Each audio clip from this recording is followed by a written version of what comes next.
Commander Sarah Chen stood on the bridge of the exploration vessel Perseverance, staring at the view screen with growing horror. What should have been the peaceful green fields of New Geneva Colony now showed only blackened craters and smoking ruins. "Take us down," she ordered her pilot, Lieutenant Morrison. Her voice stayed steady, but her hands gripped the armrest of her command chair. The Perseverance descended through the atmosphere of New Geneva. Sarah had visited this colony just 6 months ago. It was one of humanity's most peaceful settlements, mostly farmers and researchers who grew food for nearby systems. They had no military, no weapons stronger than hunting rifles. The colonists believed in solving problems with words, not violence. Now there was nothing left. Morrison landed the ship near what used to be the main settlement. Sarah suited up and led a small team outside. The air still smelled of smoke and death. Buildings lay crushed as if giant hammers had smashed them. Crops that had fed thousands were burned to ash. "Commander," called Sergeant Hayes from near the town center, "you need to see this." Sarah jogged over to where Hayes stood next to a large metal post driven deep into the ground. Attached to it was a recording device, still blinking with power. "It's in Kethvar language," Hayes said, "but the translation is coming through." Sarah activated the device. A harsh, guttural voice filled the air, speaking the common galactic language with a thick accent. "Humans of this weak colony have been taken. They will fight in our arenas for sport. Their deaths will bring glory to the Kethvar Empire. Any who try to follow will join them in the fighting pits. This world now belongs to the strong." The SWA message repeated twice more, then ended. Sarah felt something cold settle in her stomach. The Kethvar were a warrior species from the Outer Rim. They were known for their brutality and their love of gladiatorial combat. The Galactic Confederation had listed them as a developing species, which meant they got protection from interference by more advanced races. "How many people lived here?" Sarah asked. "Colony records show 12,000 civilians," Morrison replied. "We've found maybe 50 bodies so far. The rest, taken," Sarah finished. 12,000 farmers, teachers, children, and elderly people stolen from their homes to fight and die for alien entertainment. She opened a communication channel to Confederation headquarters on Central Station. "This is Commander Chen of the human vessel Perseverance. I need to speak with Administrator Veltar immediately." It took 20 minutes to get through to the Veltar, a tall insectoid alien who served as the Confederation's head of colonial affairs. His compound eyes showed no emotion as Sarah reported what they had found. "This is indeed unfortunate," Veltar said in his clicking voice. "However, the Kethvar are a protected species under Article 47 of the Confederation Charter. Direct military action against them is forbidden." "They kidnapped 12,000 human civilians," Sarah said, trying to keep her voice calm. "A border incident," Veltar replied. "These things happen in the outer systems. The humans should not have settled so close to Kethvar space.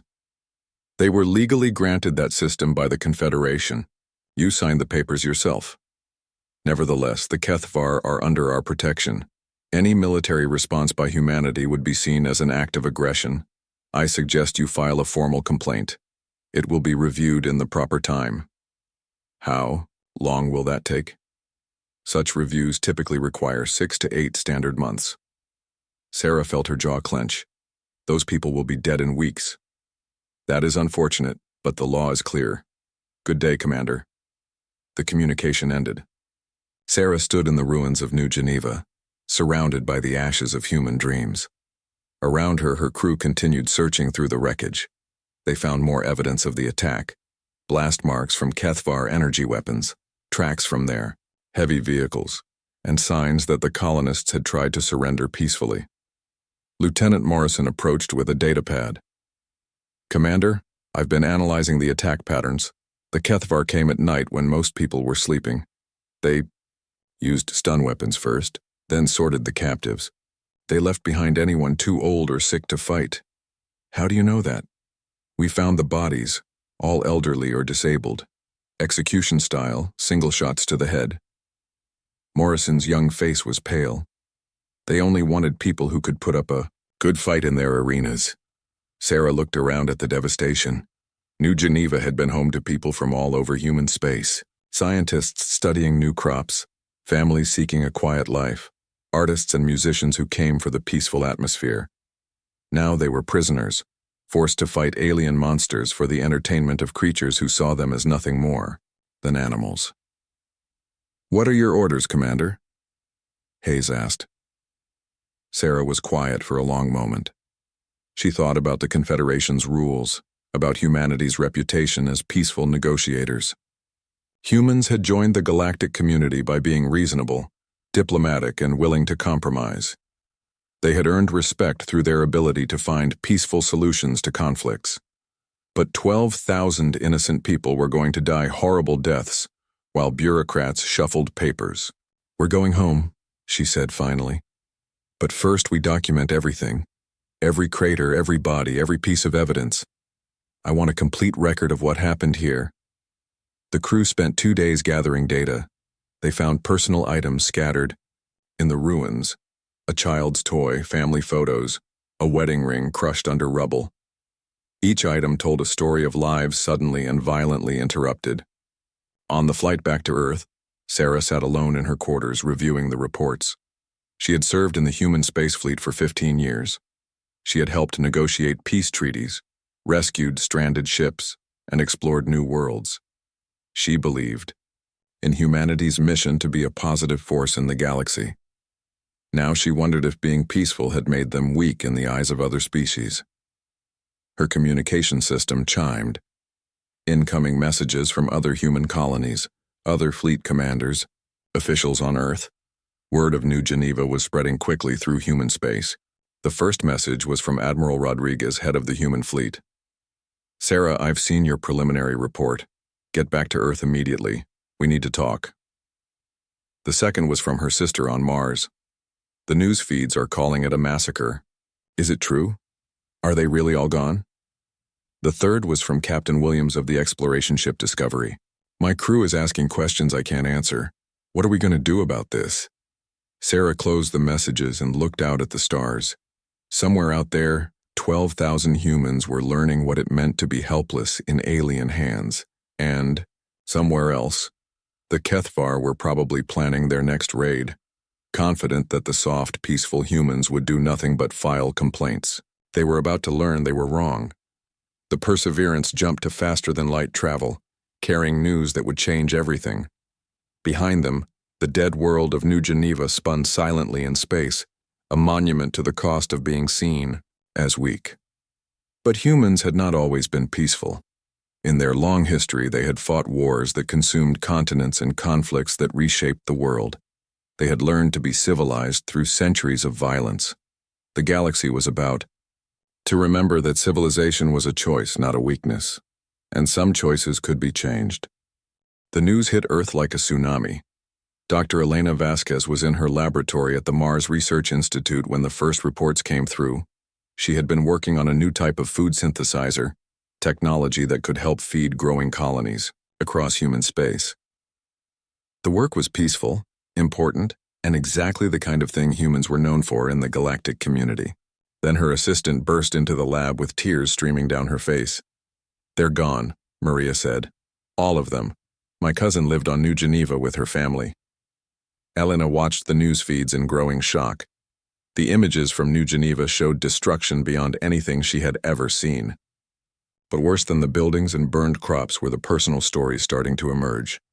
Families torn apart, children taken from their parents, elderly people executed simply because they were too weak to fight. Her personal communicator buzzed, a message from her brother, Captain James Vasquez of the cargo ship Heavy Lifter. "Elena, I'm changing course to Earth. Cancel the supply run to Kepler Station. Something's happening and I need to be home." Across human space, similar conversations were taking place. On the mining station at Titan, worker supervisor Mike Chen stopped the evening shift early. His crew of 200 miners sat in the main hall, watching news feeds and talking in quiet voices. These were tough people who worked in dangerous conditions, but Elena could see fear and anger in their faces. My daughter was supposed to visit New Geneva next month, said one of the miners, for a school trip. My brother-in-law lived there, said another. Taught agriculture at the colony school. Mike had been a soldier before becoming a mining supervisor. He recognized the look in his workers' eyes. It was the same look he had seen in combat veterans when they talked about losing friends. On Earth itself, Dr. Marcus Webb sat in his office at the Human Diplomatic Corps, reading report after report. As humanity's chief ambassador to the Galactic Confederation, he was supposed to handle this crisis through proper channels. File complaints, request investigations, negotiate compensation. But the more he read, the angrier he became. The Kethvar had done this before. Records showed at least 6 other species had lost colonies to Kethvar raids over the past 50 years. The Confederation always called them border incidents and did nothing meaningful to stop them. Marcus had spent 20 years building humanity's reputation as reasonable partners in the galactic community. He believed in diplomacy, in finding peaceful solutions to problems. But 12,000 innocent people were now fighting for their lives in alien gladiator pits while bureaucrats talked about proper procedures. He opened a secure communication channel to Admiral Rodriguez. Admiral, I need to know what options we have. Officially? None. The Confederation has made it clear that any military action against the Kethvar would be seen as aggression. And unofficially? There was a long pause. Marcus, I've been in the space fleet for 30 years. I've seen what happens when peaceful species get pushed too far. The question isn't whether we can do something, the question is whether we should. That night, Marcus made a decision that would change everything. He began reaching out to other species who had suffered under Kethvar attacks. The Sakari had lost a science station. The Velthi had seen an entire colony ship disappear. The small Fran Republic had been forced to abandon 3 systems. One by one, he contacted their governments through unofficial channels. Meanwhile, across human space, ordinary people were making their own decisions. Dr. Vasquez put aside her food synthesizer research and began studying weapons technology. She told herself she was just curious, just trying to understand what might help protect future colonies.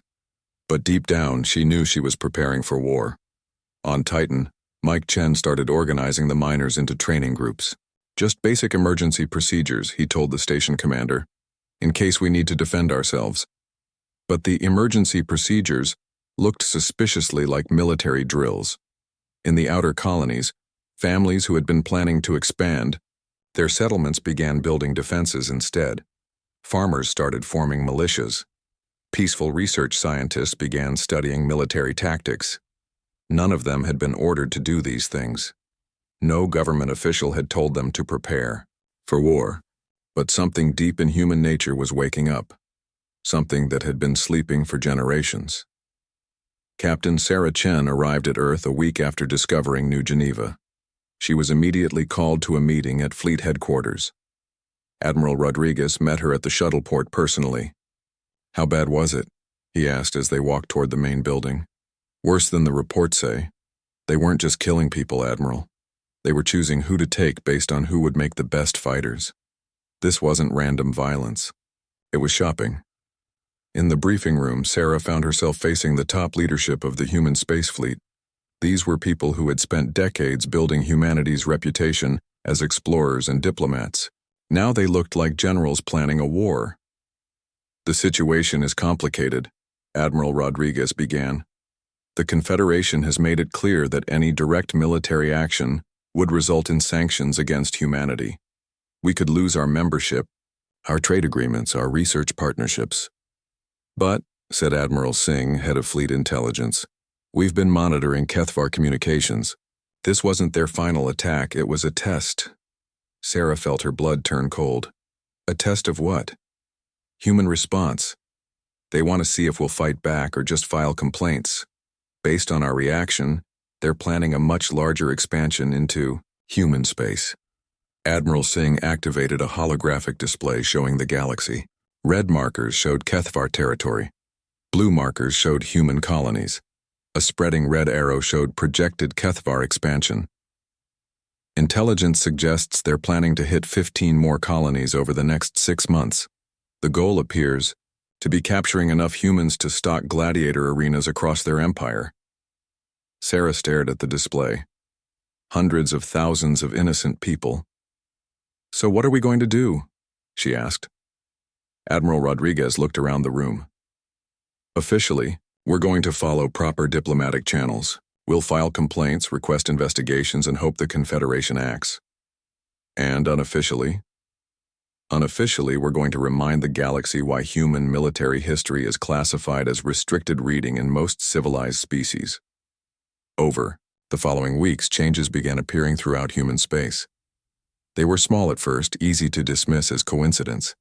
Exploration ships started carrying more weapons than necessary for their missions. Colony ships began installing defensive systems. Research stations started training their scientists in basic combat. The human fleet began conducting emergency readiness exercises that looked remarkably like war games. Peaceful cargo ships were mysteriously upgraded with military-grade engines and armor. At the same time, Dr. Marcus Webb was quietly building a coalition of species who had suffered under HFY aggression. The meetings were unofficial, held in private clubs and restaurants rather than government buildings. But agreements were being made. Most importantly, something was changing in the human population itself. For generations, humans had been proud of their reputation as peaceful negotiators. They had left behind their violent past to become civilized members of the galactic community. But civilization, they were remembering, was not the same thing as weakness. In research labs across human space, scientists were dusting off old military files. Weapons technology that had been abandoned centuries ago was being updated with modern improvements.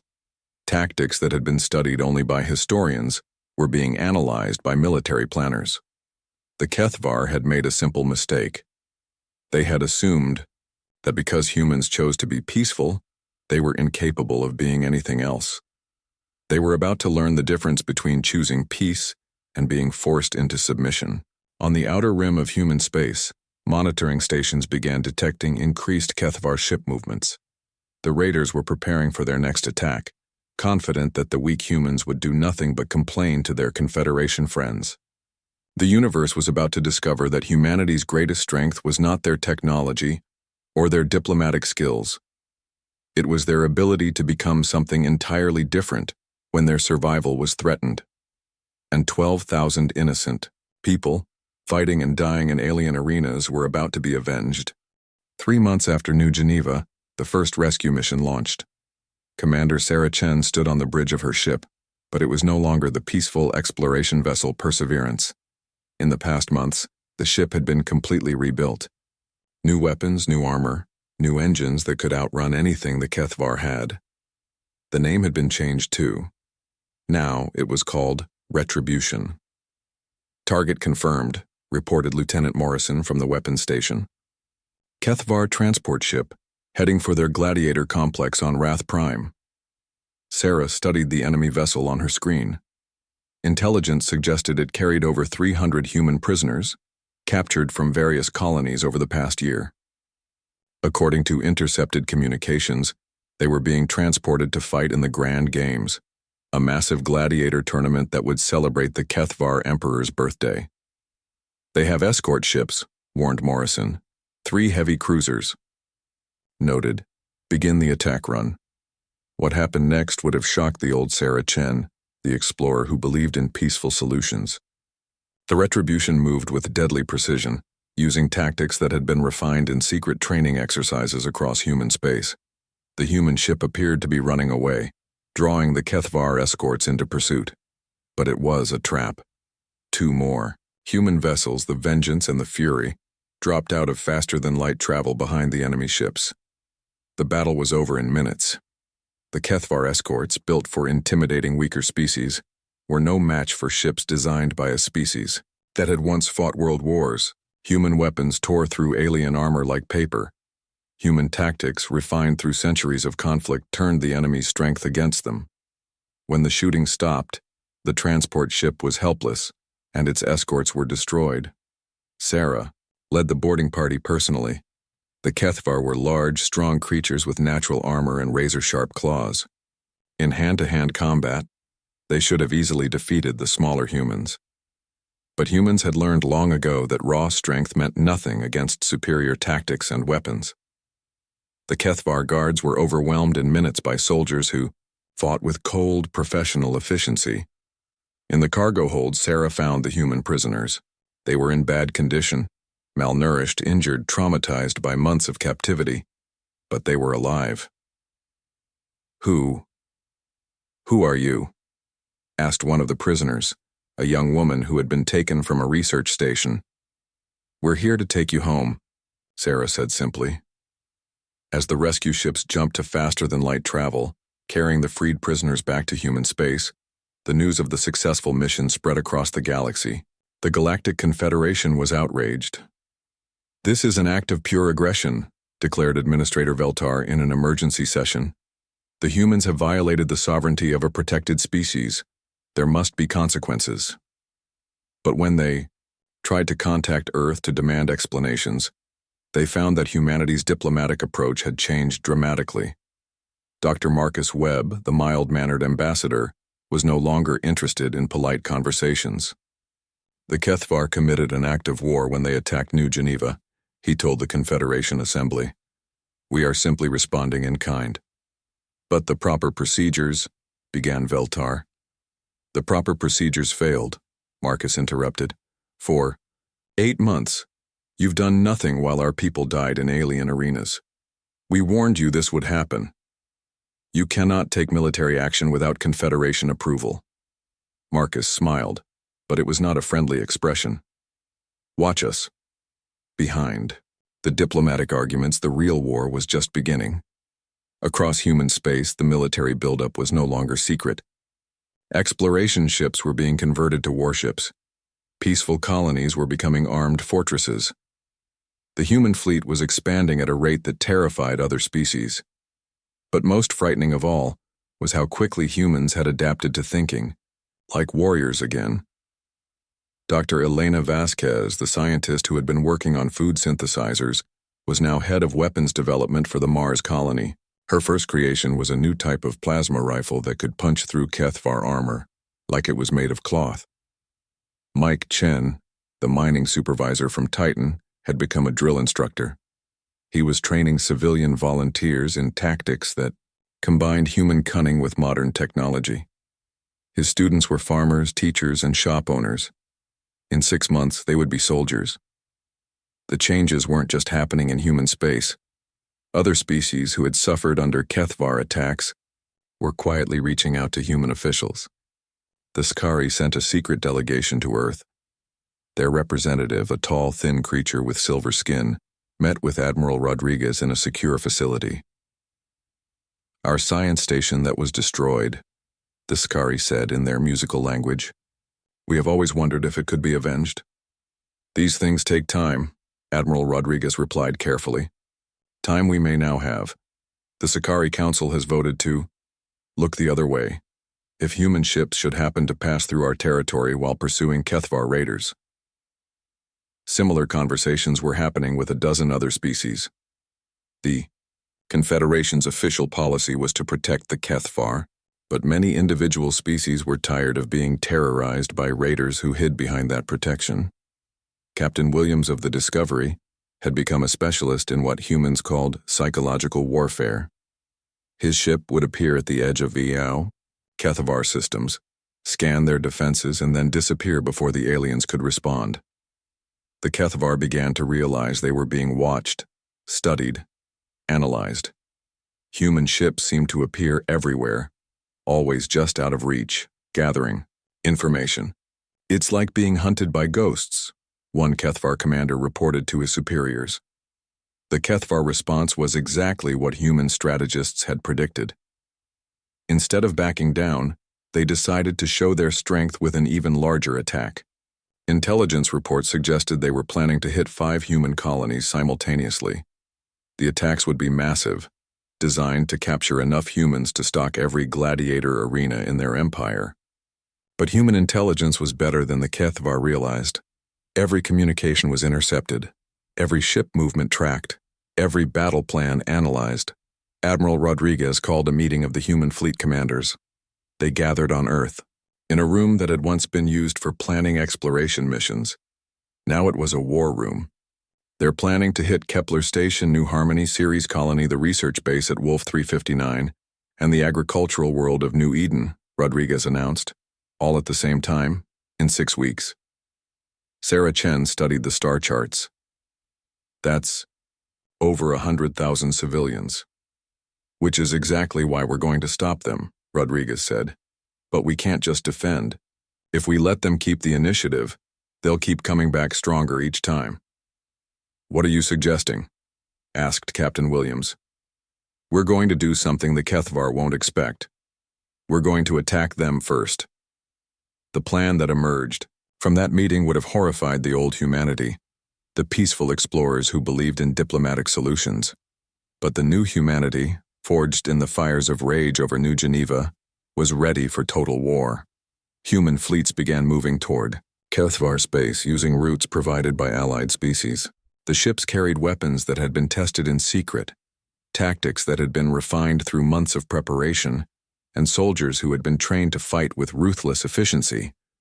But most importantly, they carried something the Kethvar had never faced before. A united humanity that had remembered what it meant to fight for survival. The Kethvar Empire had ruled through fear for centuries. They were about to discover that there were worse things than fear. They were about to face human fury. In gladiator arenas across Kethvar space, human prisoners continued to fight and die for alien entertainment. But their sacrifice would not be forgotten. The universe was about to learn why, in human mythology, even gods feared the wrath of mortals pushed beyond their limits. The gathering storm was ready to break, and when it did, nothing would ever be the same. The Kethvar Grand Fleet launched from their home system with confidence. 500 ships carrying the Empire's finest warriors, heading to crush human resistance once and for all.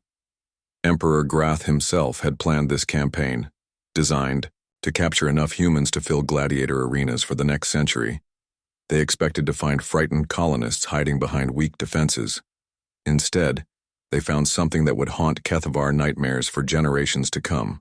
The first hint that something was wrong came when their lead ships reached the Kepler system. Long-range sensors showed human defenses that shouldn't have existed, military stations where there had been only research facilities, weapon platforms that registered as more advanced than anything in the Confederation database. How did they build all this so quickly? Demanded Commander Krog, leader of the assault on Kepler Station. His question was answered when the human defenses opened fire. The weapons weren't just advanced, they were devastating. Plasma cannons that could slice through Kethvar armor like it was made of paper.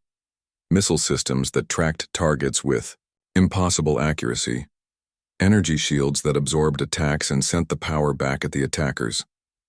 But the real shock came when human ships began appearing behind the Kethvar fleet. They came out of faster-than-light travel in perfect formation, using tactics that suggested months of careful planning. The Kethvar suddenly found themselves caught between the orbital defenses and an enemy fleet that fought with deadly precision. Commander Sarah Chen stood on the bridge of the Retribution, watching her weapons officer destroy enemy ships with surgical strikes. "Target their engines, not their weapons," she ordered. "We want prisoners." This was the new human way of war, not the wild berserker fury that some species used, but cold, calculated destruction designed to achieve specific goals. Every shot was planned, every move rehearsed, every outcome predicted. The battle for Kepler Station was over in 2 hours. Half the Kethvar fleet was destroyed, the other half crippled and captured. The assault force that was supposed to terrorize human civilians instead found themselves in human prison ships, heading for interrogation. Similar scenes played out across the 5 target systems. At New Harmony, Captain Williams used electronic warfare to turn the Kethavar's own weapons against them. At Ceres Colony, the defenders had prepared traps that lured enemy ships into asteroid fields where they were destroyed by remote-controlled mines. But the most shocking defeat came at Wolf 359. The Kethvar fleet arrived to find the research base seemingly undefended. When they moved in to capture the scientists, they discovered that the entire facility was a trap. The research base was actually a heavily armed fortress, and the scientists were highly trained human marines. The Kethvar found themselves caught in a killing field where every asteroid, every piece of space debris, every apparent piece of wreckage was actually a weapon system. The human defenders didn't just defeat the attack, they annihilated it so completely that no Kethvar ship escaped to report what had happened. News of the defeat spread through the Kethvar Empire like wildfire. These were not the weak, peaceful humans they had expected. These were warriors who fought with a skill and ferocity that terrified veteran soldiers. But the humans were just getting started. Admiral Rodriguez activated the second phase of the human war plan. While the Kethvar were trying to understand what had happened to their invasion fleets, human ships began appearing in Kethvar space itself. They didn't come to conquer territory. They came to destroy the Empire's ability to make war. Human strike teams hit supply depots, communication stations, and training facilities. They avoided civilian targets, focusing instead on military infrastructure. But their attacks were so precise and devastating that the Kethvar military began to collapse. At the Gladiator complex on Wrath Prime, where thousands of human prisoners had been forced to fight for alien entertainment, a rescue fleet arrived without warning. The Kethvar guards expected to fight desperate humans trying to escape. Instead, they faced professional soldiers who had spent months studying the facility's defenses and planning the assault. Dr. Elena Vasquez, the former scientist-turned-weapons developer, led the team that breached the main arena. Her plasma rifles cut through Kethvar armor like it was made of cardboard. Her tactical knowledge, gained from studying human military history, allowed her team to overcome defenders who outnumbered them 10-1. In the gladiator pits, human prisoners who had been fighting for their lives suddenly found themselves being rescued by soldiers who fought with terrifying efficiency. "How many of you are there?" asked one of the rescued prisoners, watching human marines secure the facility. "Enough," Elena replied simply. Across Kethvar space, similar rescues were taking place. Every gladiator arena, every prison facility, every slave camp was hit by human forces who seemed to appear from nowhere, complete their mission, and vanish before reinforcements could arrive. The psychological effect on the Kethvar was devastating. Their empire, built on the fear they inspired in weaker species, was being systematically destroyed by creatures they had dismissed as helpless prey. Emperor Grath called an emergency council of his war leaders. "How is this possible?" he demanded. "Humans are weak. They have no military tradition." His intelligence chief, a scarred veteran named Volak, displayed holographic images from the recent battles. "My Emperor, we were wrong about human capabilities. They may appear peaceful, but their military knowledge is far more advanced than we realized. Then we will crush them with overwhelming force, summon every ship in the Empire." "My Emperor," Volak said carefully, "we have lost nearly half our fleet already, and the humans, they fight in ways we have never seen before." The truth was becoming clear to the Kethvar leadership. They had not attacked a weak species. They had awakened something that had been sleeping, something that was now hunting them with ruthless efficiency. Human tactics were unlike anything the Kethvar had faced. Where other species fought with raw strength or superior technology, humans fought with intelligence, adaptability, and a coordination that seemed almost supernatural. They would attack supply lines to starve enemy fleets.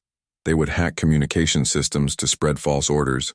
They would use psychological warfare to break enemy morale before the shooting even started. Most terrifying of all, they seemed to anticipate every Kethvar move. Battle plans that should have been secret were somehow known to human commanders. Defensive positions that should have been impregnable were bypassed by human forces who seemed to know exactly where the weak points were. The Kethvar didn't realize that human intelligence services had been studying their empire for months, learning their tactics, mapping their defenses, and identifying their leaders.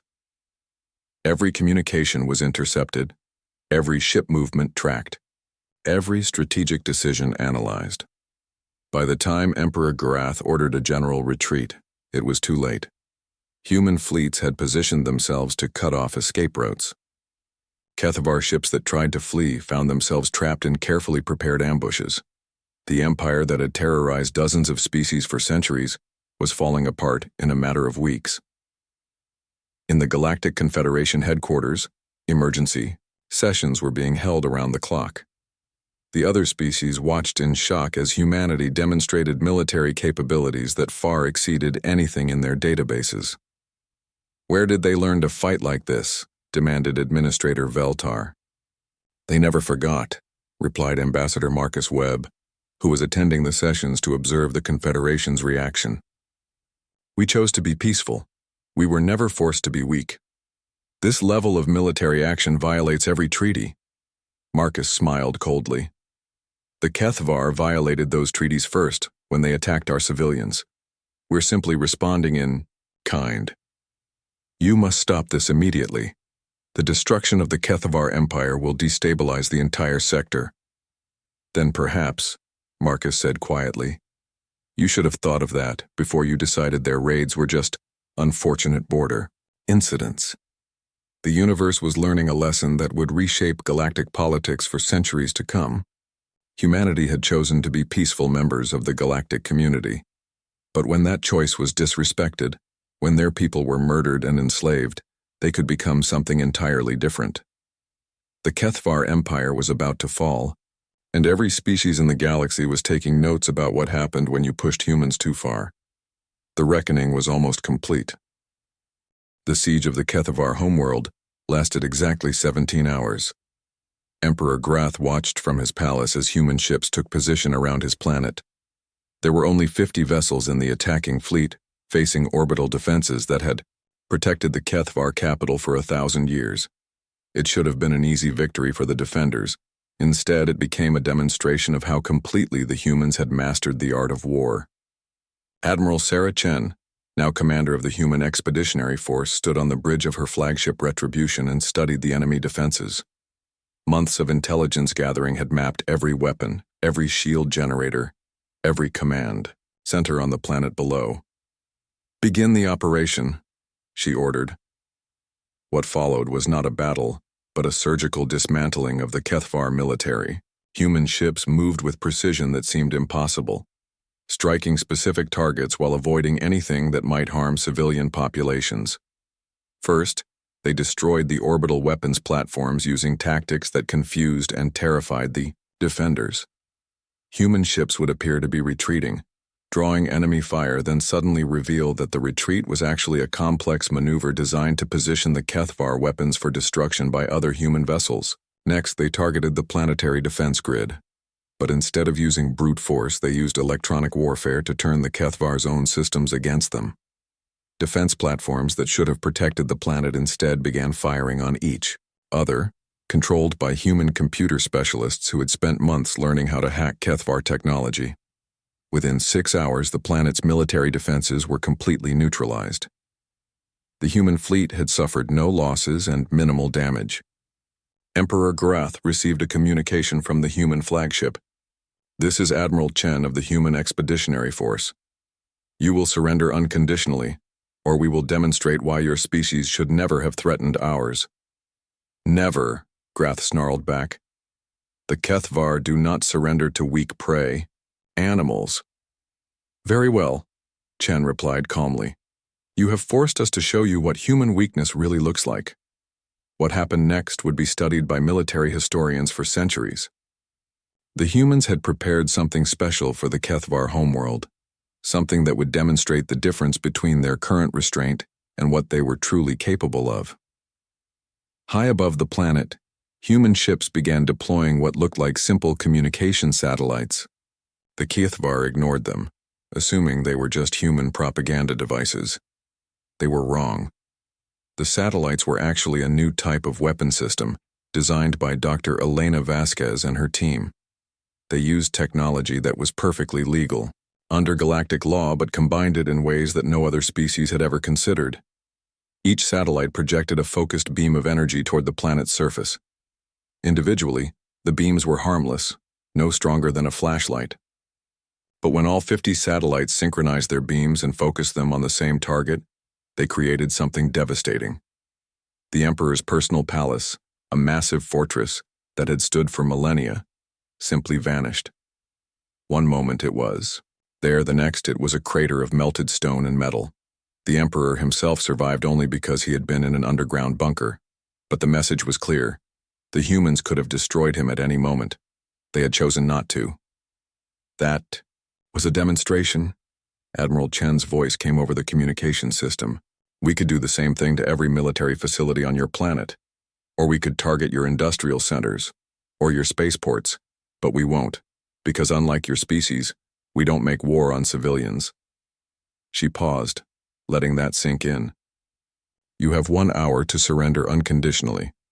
If you refuse, we will destroy your military infrastructure piece by piece until you have no choice but to comply. Your people will live, but your ability to threaten others will end forever. Emperor Grath looked around his ruined throne room. His palace was gone. His fleet was destroyed. His empire was in ruins.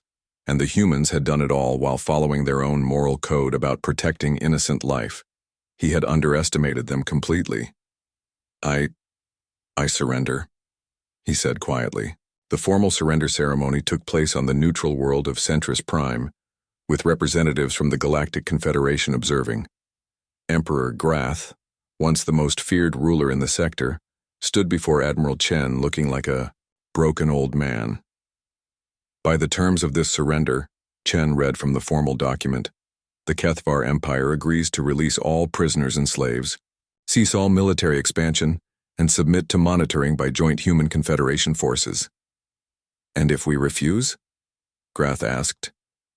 Chen looked at him with eyes that held no mercy. Then we will remind you why 12,000 innocent farmers should not have been taken from their homes. The signing was broadcast across the galaxy. Every species watched as the mighty Kethvar Empire, which had terrorized the Outer Rim for centuries, was brought to its knees by humans who fought with terrifying efficiency. But the real shock came during Admiral Chen's address to the Galactic Confederation Assembly. She stood at the podium where human ambassadors had once pleaded for peaceful solutions, wearing a military uniform instead of diplomatic robes. Behind her, holographic displays showed the extent of human military capabilities that had been revealed during the war. For generations, she began, humanity has been proud to be known as a peaceful species. We believed in diplomacy, in finding solutions that benefited everyone, in being partners rather than conquerors. The assembly hall was silent. Representatives from hundreds of species listened with careful attention. We still believe in those things, Chen continued, but we have learned that peace is only possible when it is respected by all parties. When our civilians were murdered and enslaved, when our peaceful colonies were destroyed, when our diplomatic protests were ignored, we were forced to make a choice. She gestured to the holographic displays. This is the choice we made. Not conquest, not expansion, not the domination of other species. Simply, the demonstration that humanity's peaceful nature is a choice, not a weakness. Administrator Veltar raised a trembling appendage. Admiral, the military capabilities your species has displayed exceed anything in our databases. How is this possible? Chen smiled, but it was not a pleasant expression. Because you never bothered to study human history. You saw our diplomatic corps and our exploration fleets and assumed that was all we were capable of. You never researched what we did before we joined your confederation. And what was that? We fought wars that consumed continents. We developed weapons that could destroy entire worlds. We perfected tactics that turned warfare into a science. We did all of this while barely able to travel beyond our own solar system. She paused, letting the implications sink in. Now we have access to galactic technology, industrial capabilities spanning dozens of systems, and allies who have shared their knowledge with us. The question isn't what we're capable of. The question is what we choose to do with that capability. The assembly erupted in nervous chatter. Species that had thought they understood humanity were suddenly realizing they had been completely wrong. Chen raised her hand for silence. Let me be clear about humanity's position going forward. We remain committed to peace, to diplomacy, to being positive members of the galactic community. We will continue to explore, to research, to help where we can. But, she continued, her voice becoming harder, any species that targets human civilians, that enslaves our people, that treats our peaceful nature as weakness, we'll discover exactly what 12,000 innocent farmers were worth to us. She looked around the assembly hall, making eye contact with as many representatives as possible. We are offering the galaxy a simple choice. You can have humanity as peaceful partners, working together to build a better future for all species. Or you can have humanity as we were before we chose to be civilized, efficient, ruthless, and utterly committed to the protection of our own. The choice is yours. Choose wisely. As Admiral Chen left the podium, the galaxy began to understand that the balance of power had permanently shifted. Humanity had demonstrated that their peaceful nature was a gift, not a weakness, and gifts could be withdrawn. In the months that followed, the effects of the war rippled across known space. Species that had been considering aggressive expansion suddenly found more peaceful solutions to their problems. Pirates and raiders discovered that attacking human settlements was a quick way to face the full wrath of a species that had perfected warfare over millennia. The rescued prisoners from New Geneva and other colonies were welcomed home as heroes. Memorial services were held for those who had died in alien arenas. But their sacrifice had not been in vain. It had awakened something in humanity that would protect countless future generations. Commander Sarah Chen, now Admiral Chen, stood once again on the bridge of the Retribution, looking out at the stars. But this time, she was not heading to investigate a destroyed colony. She was leading a new exploration mission, back to humanity's original purpose of discovery and peaceful contact. The difference was that now, everyone in the galaxy knew that human explorers were choosing to be peaceful. And choice, the universe had learned, was far more powerful than necessity.